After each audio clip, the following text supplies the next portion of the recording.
je ne peux pas réellement dire que je suis énervé, mais Charles et Mohamed,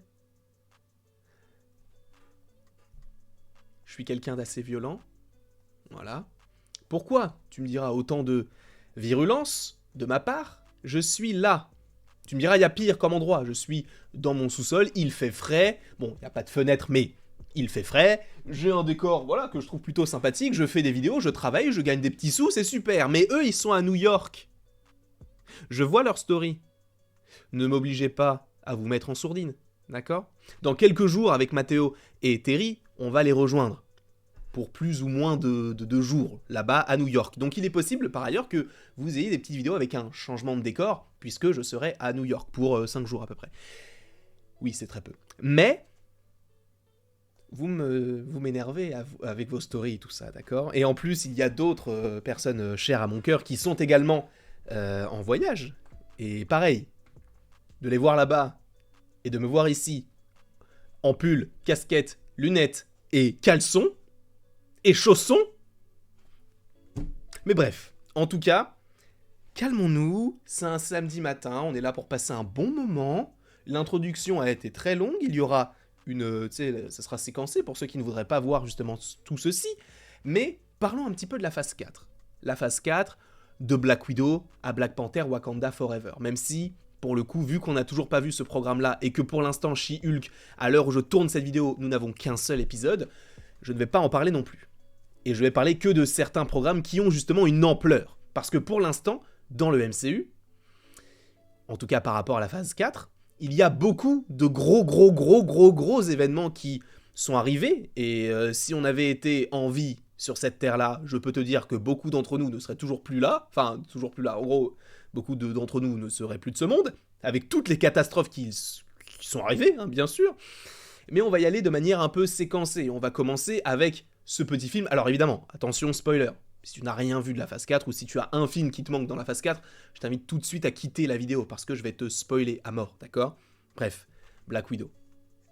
Dans le film Black Widow, oui, il est vrai que ce film se déroule aux alentours de la phase 3, entre 2016 et 2018, ok, d'accord. Mais, il y a donc la Chambre Rouge, ce qui est dans le ciel, qui s'écrase en plein milieu de la nature. Personne n'en parle. Personne. À aucun moment il y a une mention. Vous vous souvenez quand il y a la Chambre Rouge qui est tombée du ciel? Ça c'était un gros événement. Alors peut-être que c'était pas un gros événement, mais il y a quand même limite un satellite qui flottait, qui s'est écrasé sur Terre. Et personne n'en parle. Évidemment, un univers partagé a ses limites. Un univers aussi étendu que celui de Marvel a ses limites, c'est normal.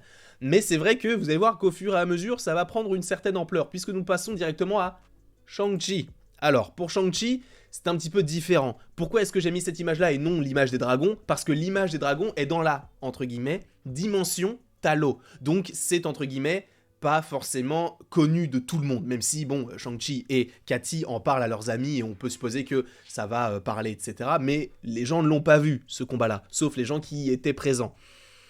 Mais là, on a Bruce Banner avec son petit bras dans le plâtre, on a Captain Marvel, donc on peut se demander en fait à quelle temporalité se déroule ce film-là, puisqu'on suppose que le film se déroule aux alentours de mai, mais avec les événements de She-Hulk, est-ce que ça se passe en 2024? Est-ce que ça se passe en 2025? En fait, les événements sont tellement mal...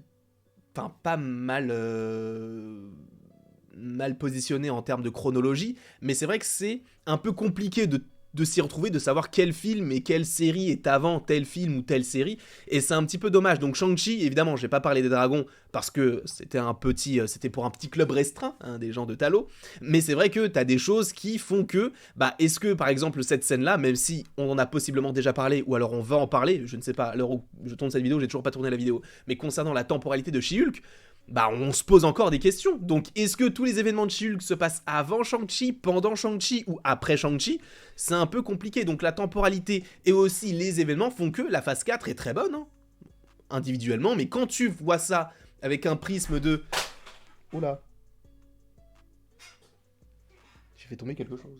J'espère que c'est pas cassé. Mais quand tu prends le prisme de... Enfin, quand tu regardes de très loin et tu te dis, bah, frérot, ouais, individuellement, c'est bien, il y a des intrigues et tout, c'est super, il y a des trucs gigantesques, mais dans un univers partagé, c'est bizarre que ça, on ne le mentionne pas, ou ça, on ne le mentionne pas, tu vois. Évidemment, ça peut être mentionné dans la phase 5, etc., mais c'est vrai que pour l'instant, on n'a pas de mention, et notamment par rapport à cet événement dans No Way Home. Alors tu me diras, je sais qu'il va y avoir des gens qui vont mal comprendre mes propos, mais cet événement-là, personne n'en parle. Et justement, les gens qui ne comprendront pas mes propos vont se dire « Oui, mais Doctor Strange, il a fait un sortilège pour faire en sorte que tout le monde oublie qui est Spider-Man. » Je suis d'accord avec toi, mais c'est pas ça le propos. C'est qu'il y a eu un putain de ciel violet avec des gens qui étaient prêts à aller sur notre Terre.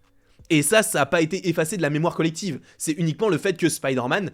Bah, on sait plus que c'est Peter, et Peter n'existe plus, entre guillemets. C'est tout ce qu'a fait Doctor Strange. Et ça a permis, du coup, qu'il referme le ciel violet. Après, ça a fait Morbius, etc. Mais bref, c'est pas le sujet. Le fait est que personne ne parle de ce ciel violet. Alors oui, il est vrai qu'il y a une mention à Spider-Man dans Doctor Strange in the Multiverse of Madness, mais elle est minime. Donc, c'est un peu dommage, tu vois. Je trouve ça un peu dommage qu'on ne mentionne pas...